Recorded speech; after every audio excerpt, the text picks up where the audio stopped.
Hello friends, मैं ओंकर और आज हम बात करेंगे एसएससी का जो 17 सितंबर को पेपर हुआ था, फर्स्ट मीटिंग वाला। ठीक है, फर्स्ट मीटिंग पेपर को हम लोग आज डिस्कस करेंगे।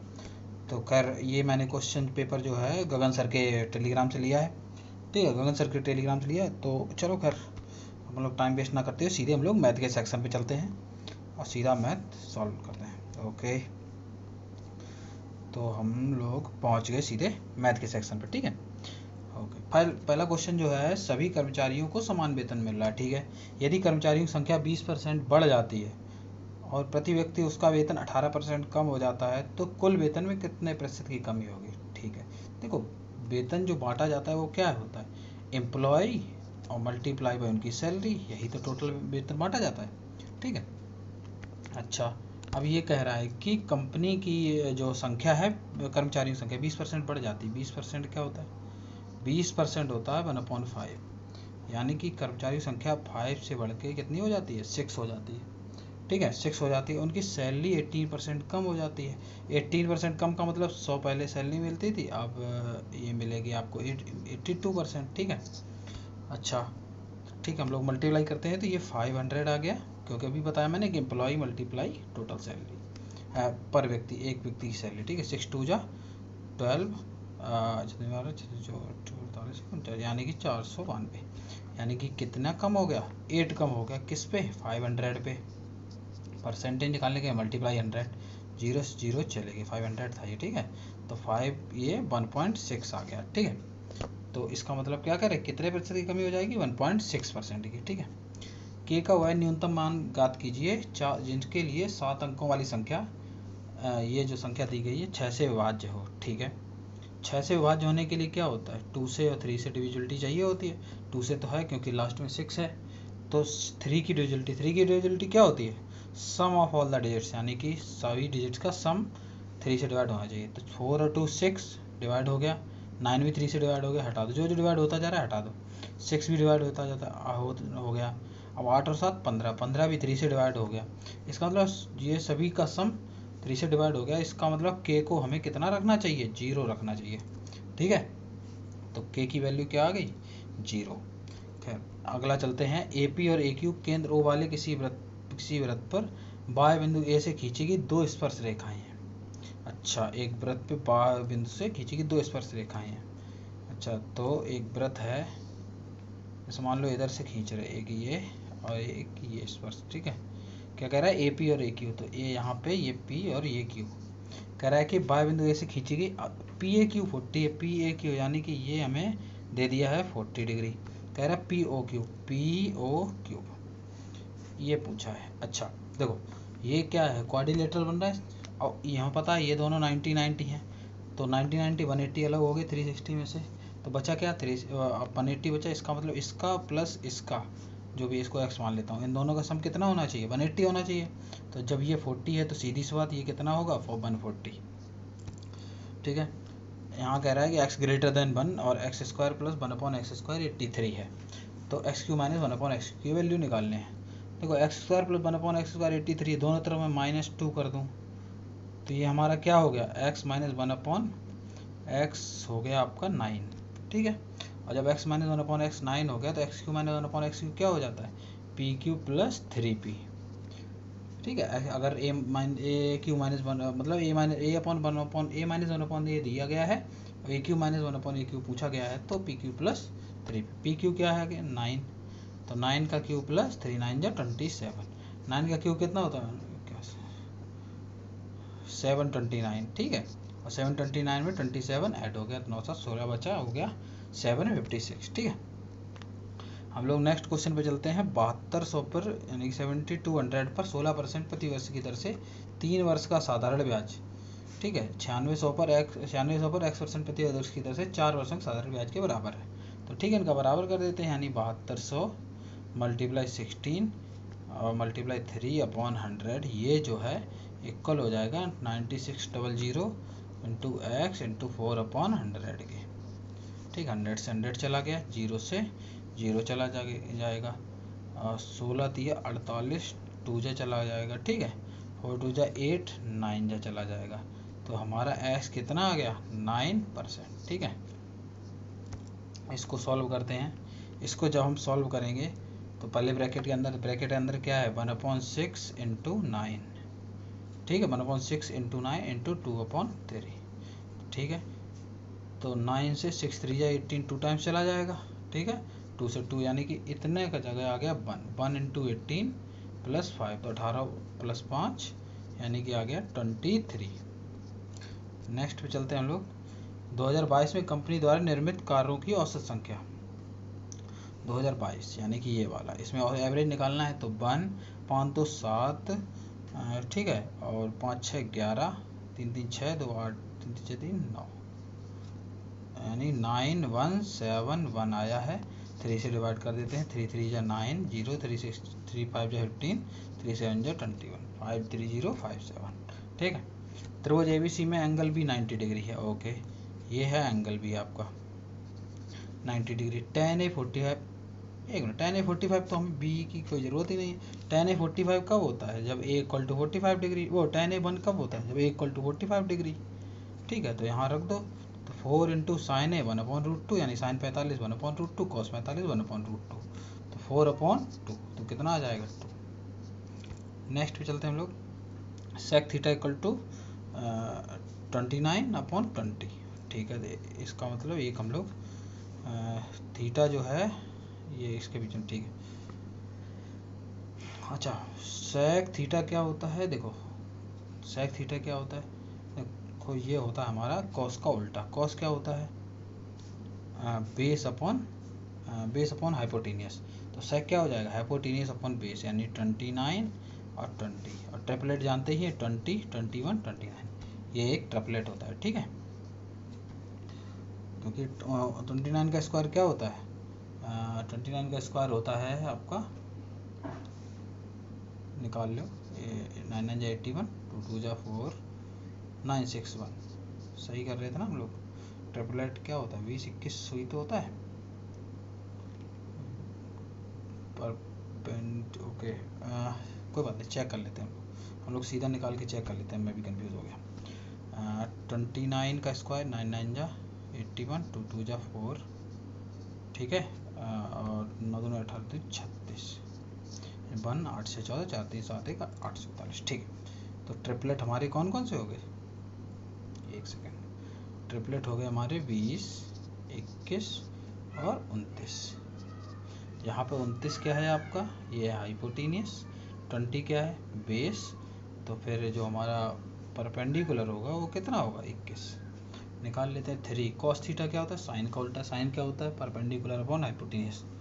ठीक, यानी हाइपोटेनियस अपॉन परपेंडिकुलर करते हैं। हाइपोटेनियस क्या है 29 अपॉन हाइपोटेनियस अपॉन परपेंडिकुलर यानी कि 21 प्लस 3। कॉट थीटा क्या होता है tan का उल्टा, tan क्या होता है perpendicular upon base, perpendicular upon base, तो बेस अपॉन परपेंडिकुलर कर लेते हैं, यानी 20 अपॉन 21, 3 7 जा 3 7 जा, यानी 29/7 प्लस 20/7, इसका मतलब 49/7, यानी कि आंसर आ गया 7। ठीक है, एक दुकानदार अपने क्रय मूल्य से 20% अधिक अंकित करता है और 30% की छूट देता है, यानी कि हमारे क्या होता है CP SP और MP।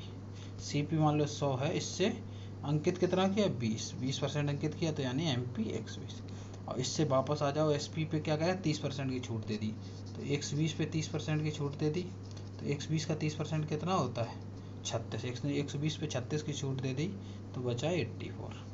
तो कितने प्रतिशत का हानि हो रही है यहाँ 16, तो 16% की ही हानि हो रही है। ठीक है, प्रथम 47 प्राकृतिक संख्याओं के वर्गों का औसत।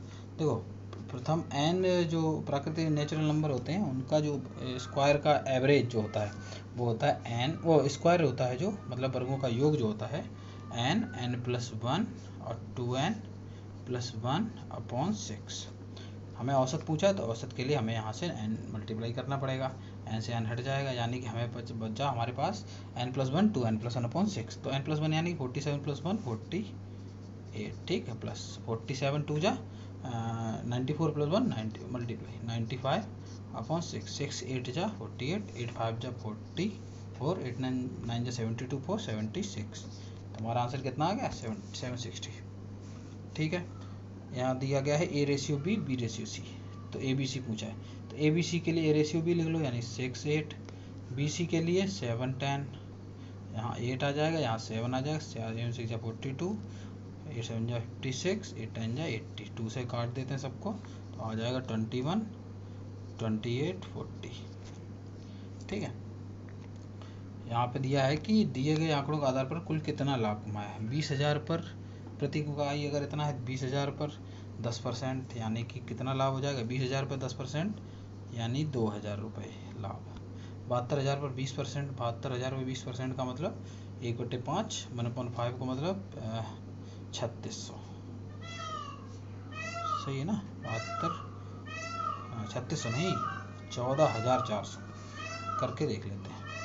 72,000 का 20% यानी 1/5, 5 बन जा 5, 2 5 4 जा 20, 5 4 जा 20, 00, 14,400, ठीक है। मोबाइल का बराबर 300 पे 12, तो 36 रुपये का लाभ, लास्ट में 36 होगा। खैर हम लोग जोड़ लेते हैं, 14,400, 2,000 और 36, तो हमारे पास कितना आ जाएगा, 6 3 4 4 2 6 16, 436 हो जाएगा, ठीक है। खैर हम लोग चलते हैं नेक्स्ट क्वेश्चन पे। नेक्स्ट क्वेश्चन पे हम लोग जब चलते हैं, कह रहा है दुर्लभ सिक्कों के संग्रह में गैर सोने के सिक्के, 4 गैर सोने के सिक्के के लिए 1 सोने का सिक्का है। ओके, तो गोल्ड और नॉन गोल्ड, नॉन गोल्ड को एन लिख देते हैं। अगर 1 गोल्ड है तो 4 नॉन गोल्ड है, ठीक है। कह रहा है कि संग्रह में 20 और सोने के सिक्के जोड़ दिए जाते हैं, यानी गोल्ड 20 कर दिए जाते हैं, ठीक है। गोल्ड 20 जोड़ दिए जाते हैं, तो सोने के सिक्कों की संख्या और गैर सोने की संख्या 2:3 हो जाती है। इसका मतलब गैर सोने के सिक्के जोड़े नहीं गए, तो गैर सोने के सिक्के बराबर करो। इसका मतलब यहाँ 3 का मल्टी सब में, यहाँ 4 का, तो 3 बन जा 3, और 4 2 जा 8, और 3 4 जा 12, और 3 12, नॉन गोल्ड इक्वल हो गए। और गोल्ड कितने, 3 से बढ़ के 8, यानी 5 रेशियो की वैल्यू कितनी दी गई है, 20 बढ़ी है, तो 1:4 हो गया। हमसे कितना पूछा है, सिक्कों की कुल संख्या। अब कितनी, 8 + 12 20 है, 1 यूनिट की वैल्यू 4 है, तो 20 यूनिट की वैल्यू 24 जा 80 हो जाएगा, ठीक है। नेक्स्ट चलते हैं हम लोग, दिए गए पैराग्राफ का अध्ययन कीजिए, ठीक है। कह रहा कंपनी सी का कुल उत्पादन कंपनी ए के कुल उत्पादन का कितना प्रतिशत है। कंपनी सी का उत्पादन कितना है, 8 6 14 9 23, और कंपनी ए का कुल उत्पादन कितना, 8 6 9 23, तो सीधी सी बात 23 यानी 100% ही है, ठीक है। कह रहा है एक दुकानदार चीनी को 44.8 प्रति किलो की दर से बेचता है, ठीक है, और 12% लाभ अर्जित करता है। इसका मतलब 112% की वैल्यू दी गई है, कितनी, 44.8, ठीक है।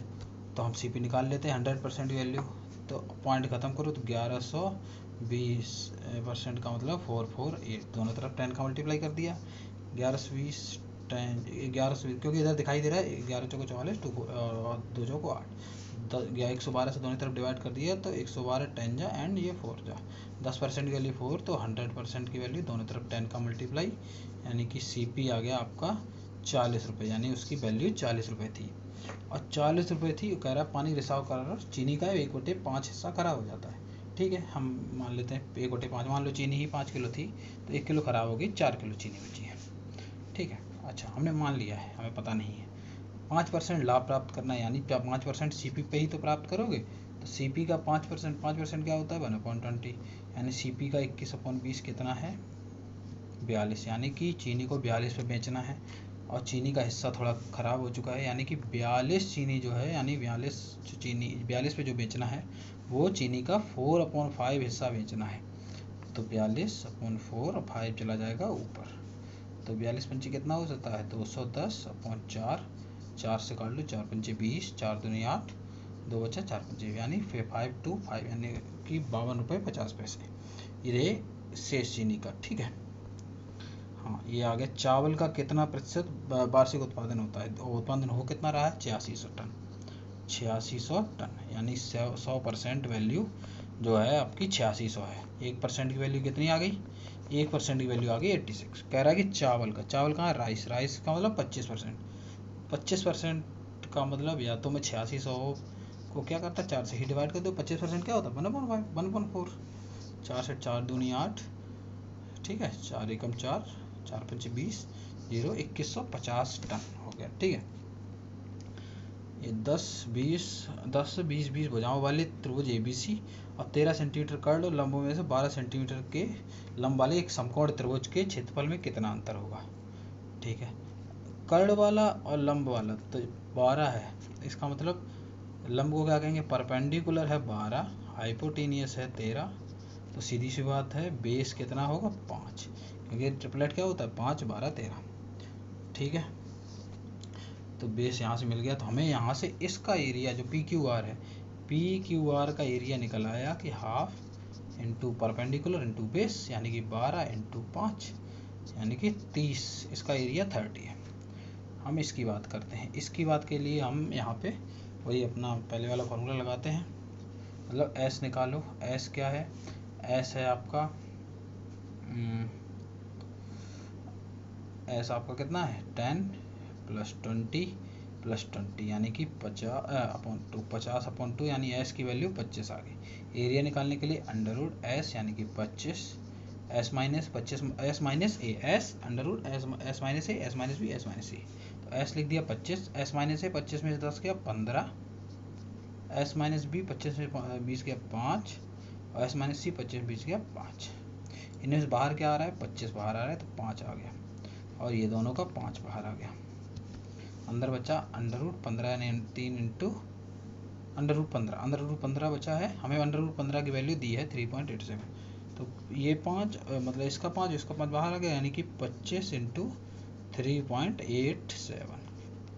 ठीक है, मल्टीप्लाई कर लेते हैं, तो यहाँ से आ गया 25 × 225 थे 175, 125 थे 175 यानी कि 5, हाँ कैरी कितना है 17, 25 से 200 और 17 217 7, कैरी कितना है 21, 25 या 75 और 21 91, 75 21 91 तो हुआ 96, 75 और 21 96 और पॉइंट 2 96.75, इसका आ गया 96.75, इसमें से 30 को माइनस कर देते हैं तो हमारे पास आ गया 66.75 यानी 66.75। ठीक है, तो ये आंसर हो गया। नेक्स्ट चलते हैं, cos 24 m/n दिया गया है एंड cosec 24 माइनस cos 66 पूछा गया है। cos 24 दिया गया है और यहाँ पे इसका मतलब ये क्या है, पाइथागोरस है, यहाँ पे पाइथागोरस तुम्हारा cos 24 ये 24 है, तो सीधी बात दूसरी तरफ 66 होगा। ठीक है, cos 24 क्या होता है बेस अपॉन हाइपोटेनियस, वो बेस अपॉन हाइपोटेनियस हो गया।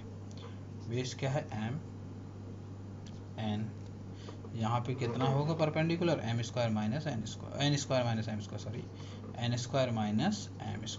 ठीक है, n² माइनस m²। कह रहा है cosec 24, sin 24 का उल्टा, sin 24 क्या होता है परपेंडिकुलर अपॉन हाइपोटेनियस, लेकिन cosec पूछा तो हाइपोटेनियस अपॉन परपेंडिकुलर, यानी n/n² minus m² minus cos 66। अब cos 66 यानी इसके हिसाब से बात करेंगे क्या होता है base upon hypotenuse, base upon hypotenuse यानी इसके लिए बेस क्या है m, तो बेस अपॉन हाइपोटेनियस क्या है n। ठीक है, सही है ना, नहीं ये तो गलत हो गया, इसके हिसाब से बेस ये है, सॉरी इसके हिसाब से बेस है, एक इसको इरेज कर दें, इसको हटा देते हैं, बेस है आपका √n² minus m², √n² minus m²। ठीक है, एलसीएम यहाँ कितना आ जाएगा n/n² minus m², cross multiply यानी n × n n², और यहाँ पे दोनों तो फिर वो इसका स्क्वायर हट जाएगा यानी -n² माइनस m²। जब ओपन करेंगे तो n² से n² चला जाएगा, माइनस माइनस प्लस यानी m² upon n √n² minus m²। ठीक है, तो ये आंसर आ गया। अक्षरा और सिद्धार्थ क्रमशः 8 किलोमीटर और 10 किलोमीटर की स्पीड से, मतलब 1 किलोमीटर प्रति घंटे की स्पीड से P से Q तक जाते हैं, P से Q तक पहुंच जाते हैं, P Q। अक्षरा मान लो ऊपर ये 8 किलोमीटर और तुम्हारा सिद्धार्थ ये 10 किलोमीटर। कह रहा है कि P से Q तक 72 किलोमीटर दूर, यानी इसकी डिस्टेंस कितनी है 72 किलोमीटर।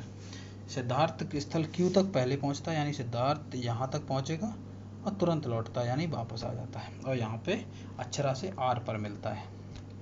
कह रहा पी से आर की दूरी, पी से आर मान लो आर से क्यू की दूरी एक्स है, तो पी से आर की दूरी 72 माइनस एक्स हो जाएगी, सीधी सी बात है। अब स्पीड का देखो, स्पीड दोनों का क्या है, अक्षरा और सिद्धार्थ, इनकी स्पीड 8:10 में है यानी 4:5 में है। और हमें पता है जितनी स्पीड होती है वही रेशियो सेम डिस्टेंस का होता है 4:5। और यहाँ डिस्टेंस तो 4:5, और यही रेशियो हमें यहाँ देखो, सिद्धार्थ जो है पी से क्यू तक जाएगा यानी 72 तो चलेगा, और फिर लौट के आएगा वापस आर पे। इसका मतलब जो 4/5 का रेशियो है, 4 यानी पहले अक्षरा कितना चलती है, 72 में से x कम रह जाता है यानी 72 माइनस एक्स, और सिद्धार्थ जो है पहले 72 जाता है फिर x और चलता है यानी 72 प्लस एक्स, क्रॉस मल्टीप्लाई कर लो तो 72 4 जा 4 दूनी 8, 4 सत्ते 28, 288 प्लस 4x इक्वल टू 72 पंचे 360 माइनस 5x, x को एक तरफ कर लो तो 5x इधर आ जाएगा तो 9x इक्वल टू 360 माइनस 288, तो 9x इक्वल टू 360 में से 288 चला जाएगा आपका 1272। तो x डिस्टेंस आ गया आपका 8 किलोमीटर। कह रहा है कि पी से आर की दूरी यानी 72 माइनस एक्स, तो 72 माइनस 8 यानी कि 64 किलोमीटर की डिस्टेंस। ठीक है, 64 किलोमीटर आ गया। के किस मान के लिए, k x minus 15y plus 7 equal to 7x minus 21y minus 19 को कोई हल नहीं, कोई हल नहीं का क्या होता है, कोई हल नहीं का होता है a1/a2 equal to b1/b2 is not equal to c1/c2। खैर हमें तीसरे बात करने कोई ज़रूरत ही नहीं है, हम पहले दोनों से ही काम चलाते हैं यानी k/7 इक्वल टू 15/21, क्योंकि साइन सेम है तो 7 3 जा 21 3 5 जा, तो के की वैल्यू कितनी आ गई 5। उस त्रिज्य खंड के केंद्रीय कोण की माप क्या होगी जिसका क्षेत्रफल 16 पाई और त्रिज्या कितनी है 8 है। केंद्रीय कोण की माप यानी कि थीटा। तो पहली बात तो त्रिज्य खंड यानी कि सर्कल का एरिया कितना होता है पाई आर स्क्वायर, लेकिन यहाँ पे छोटा सा टुकड़े की बात हो रही है तो θ/360 पाई आर स्क्वायर, ये आपका दिया है 16 पाई, पाई से पाई हट गया, θ/360 इंटू आर कितना है 8 इंटू 8, ये कितना दिया है 16, तो हमारा 16 8 8 64 होता है, 16 चौको 64, 4 से 90, तो थीटा 90 ऊपर चला जाएगा, थीटा आपका आ गया 90 डिग्री। ठीक है, 90 डिग्री। नेक्स्ट चलते हैं, किसी कोण पर चाप की लंबाई वृत्त की परिधि की आधी होती है, किस कोण पर, ये मान लो ये सर्किल है, ये तभी संभव है जब एक सेंटर से होते हुए एक से दूसरी तरफ जाए, इसका मतलब ये 180 डिग्री पे है। ठीक है, पाइप ए और बी एक टंकी को 15 और 25 घंटे में भर सकते हैं। ए भर सकता है 15 में, बी 25 में, और सी खाली कर सकता है 40 घंटे में। तो ठीक है, सी को माइनस वाला कर देते हैं क्योंकि ये खाली कर सकता है। एलसीएम कितना आ गया, एलसीएम आपका आ गया 15 25 5, ठीक है, तो 600 आ गया आपका। तो ये 40 25 दूनी 50 24 यानी 4 15। ठीक है, तो इसका मतलब यहाँ काम कितना हो रहा है 40 24, ये तो प्लस में हो रहा है, माइनस 15 यानी 14 50 65 यानी कि 49 काम हो रहा है। ठीक है, अगर एक साथ काम कर रहे हैं, कह रहे हैं एक साथ खोले जाते हैं। ठीक है, और 5 दिन बाद ए बंद हो जाता है यानी कि 49 की इफिशिएंसी से 5 दिन तो काम किया होगा, तो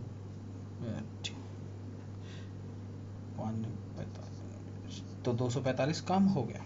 अब कह रहा है कि ए बंद कर दिया जाता है, इसका मतलब अब काम होगा 24 माइनस 15 9 की इफिशिएंसी से, क्योंकि सी तो काम कर ही रहा है साथ में, अब बी करेगा तो बी की है इफिशिएंसी 24, सी की है 15, तो 9 की इफिशिएंसी से काम होगा।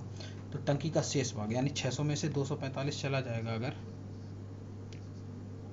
245 चला जाएगा, 5 9 में 4 गया 5 और 5 हो गया 355 काम को कौन करेगा 9 की इफिशिएंसी से, 9 30, तो फिर इसको काट देते हैं, 9 3 या 27, क्योंकि 9 4 जा 36 हो जाता है, 27 8 5 9 9 जा 81 4 9, तो इतने टाइम में शेष काम हो जाएगा। ठीक है, एक बेलनाकार बर्तन के आधार की परिधि 44 है। बेलनाकार बर्तन है, बेस में इसमें सर्किल होगा, तो सर्किल का पेरीमीटर क्या होता है 2πr, जो कि 44 दिया गया है। और हाइट इसकी 25 है। पहले इसकी रेडियस निकाल लेते हैं, 22/7 इंटू आर 44, 22×44 कट गया, आर आ गया आपका 7, और हाइट दी गई है 25। कितने लीटर जला सकते हैं, इसका मतलब वॉल्यूम पूछा है। वॉल्यूम क्या होता है सिलेंडर का, πr²h। पाई वॉल्यूम क्या होता है, πr²h। पाई क्या है 22/7, आर कितना है 7, एच कितना है 25। 7 से 7 चला गया। क्या कह रहा है, कितने लीटर। ओके, ये हम सेंटीमीटर क्यूब निकालेंगे। सेंटीमीटर क्यूब निकाल लेते हैं, उसके बाद हम करेंगे कुछ। तो 25 सत्ते कितना होता है, 22 इंटू 25 तो 175 होता है। तो 22 पंचे 110, 11, 22 सत्ते 154, 154, 11, 165, 16, 22, 16, 30, इतना 3850, ये 50 सेंटीमीटर क्यूब आ गया। अब हमें लीटर निकालना है, और लीटर निकालने के लिए हम कितने से डिवाइड कर देंगे, 1000 से डिवाइड कर देंगे, क्योंकि 1 सेंटीमीटर क्यूब होता है 1 लीटर। इसका मतलब ये है कि 1 सेंटीमीटर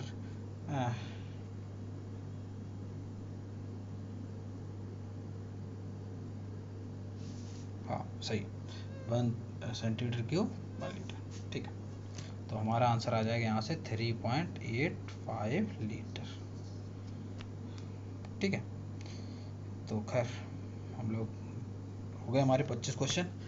मिलते हैं नेक्स्ट वीडियो में। ठीक है, वीडियो पसंद आया तो वीडियो को लाइक करो, चैनल सब्सक्राइब करो एंड ठीक है, मिलते हैं नेक्स्ट वीडियो में नेक्स्ट पेपर के साथ।